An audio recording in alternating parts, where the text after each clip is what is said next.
Et bonjour à vous, on se retrouve aujourd'hui sur DVWA pour une autre vidéo concernant certaines vulnérabilités. Et aujourd'hui, on va s'attaquer aux Weak Session IDs.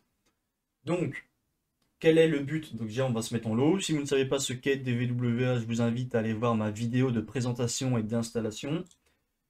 En résumé, c'est une application volontairement vulnérable pour nous entraîner sur des failles, en l'occurrence web. Ici, si on va sur Weak Session IDs, qu'est-ce que déjà un ID de session? C'est un nombre, un numéro ou une chaîne de caractères qui est généré, qui est censé être unique pour chaque session utilisateur et qui normalement n'est pas possible à deviner. Ici, notre but, ça va être d'essayer à chaque fois de trouver quel sera le prochain numéro de session, le prochain ID de session. Et ici, ils nous disent par exemple, cette page va créer un nouveau cookie qui s'appelle DVWA session à chaque fois que ce bouton est cliqué. Si déjà on va voir nos cookies, alors qu'est-ce que c'est que ceci, le cookie? C'est une extension Firefox qui s'appelle Cookie Editor. Ici, je suis sur Exegol, enfin, mon Firefox tourne depuis Exegol, donc c'est déjà installé par défaut. Mais si ce n'est pas le cas, vous pouvez vous-même aller dans les extensions Firefox, aller l'installer, ça s'appelle Cookie Editor. Et en fait, qu'est-ce que ça fait? Ça nous permet justement de visualiser les cookies pour les sites qu'on est en train de visualiser, qu'on est en train de browser, et ça va nous afficher également leur nom et leur valeur. On peut afficher aussi les éléments avancés, et ça va même nous afficher le domaine pour lequel le cookie est défini, et si jamais il y a des mesures de sécurité ou certains flags qui sont positionnés dessus.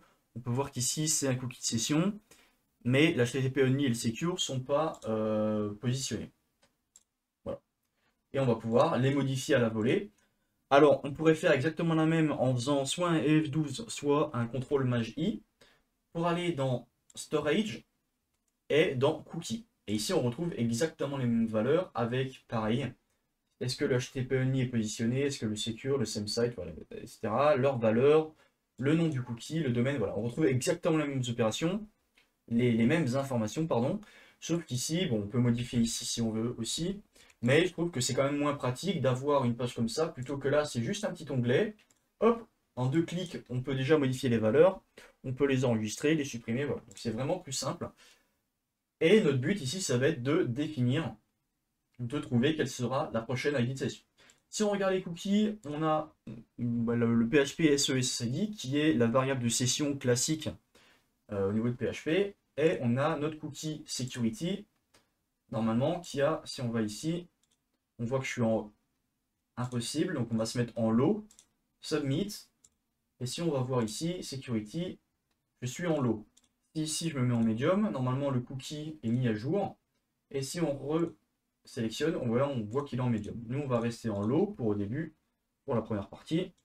On va là-dessus, là ils nous disent, on avait vu qu'il n'y avait aucun cookie qui s'appelait DVWA session. Là on en a que deux, c'est ceci. Quand on va cliquer sur le bouton, un nouveau cookie va être créé. On clique sur le bouton, on va voir nos cookies. Effectivement, il y en a un qui est créé qui s'appelle DVWA session et qui a la valeur 1. Ok. Donc là, notre première ID de session a été générée, valeur 1.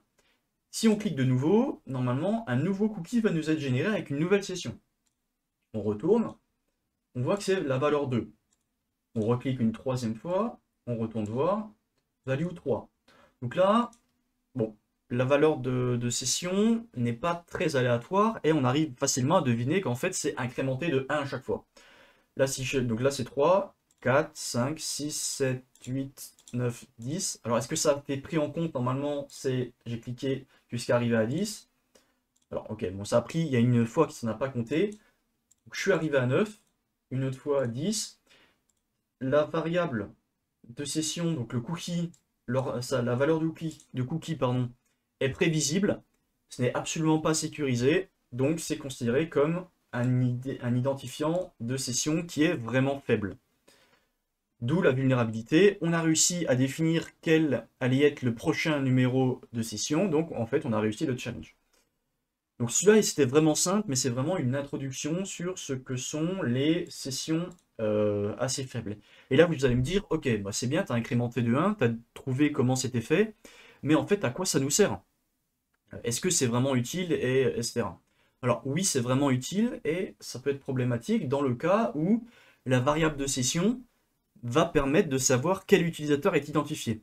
Si on voit qu'on est connecté avec un utilisateur qui a l'ID, enfin la valeur 10, bah ça veut peut-être dire, c'est problématique, ça veut peut-être dire que justement il y a 9 personnes avant lui qui ont été créées, et peut-être que si nous, de notre côté, on voit qu'on a le 10, qu'on modifie cette valeur et qu'on se met en 1, qu'on l'enregistre et qu'on actualise la page, bah malheureusement, peut-être que en fait le problème c'est qu'on va réussir à accéder à des informations de l'utilisateur qui lui a le session ID 1. Donc ça peut vraiment être très problématique et c'est pour ça que c'est censé être une valeur qui est générée pas forcément aléatoirement, mais en tout cas qui n'est pas facilement, voire pas du tout retrouvable. Si on va voir un petit peu le code source, qu'est-ce qu'on a? On va voir que tout bêtement, chaque fois qu'on clique sur, donc on vérifie est-ce que c'est bien la méthode post, ouais. Si on a cliqué sur le bouton Generate, ici, on peut voir que ça va récupérer le cookie session qui s'appelle la session ID. Si il n'y a pas encore de cookie, si dans la session le last session ID n'existe pas, alors on va lui dire égal 0, donc on va l'initialiser à 0. Et s'il existe, on ne va pas passer dans ce if. Et pour toutes les autres requêtes, qu'est-ce qu'on va faire? On va juste l'incrémenter de 1. Donc c'est pour ça qu'à chaque fois qu'on reclique sur le bouton de Generate, ça va le réincrémenter de 1. Ça va créer la nouvelle valeur du cookie avec la nouvelle valeur incrémentée de 1. Et ensuite, ça va créer le cookie DVWA session avec la valeur qui aura été incrémentée.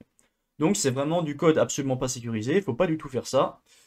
Et on verra pour les prochains niveaux de difficulté comment ça se passe. D'ici là, j'espère que la vidéo vous aura plu et on se retrouve à la prochaine fois. Bye bye.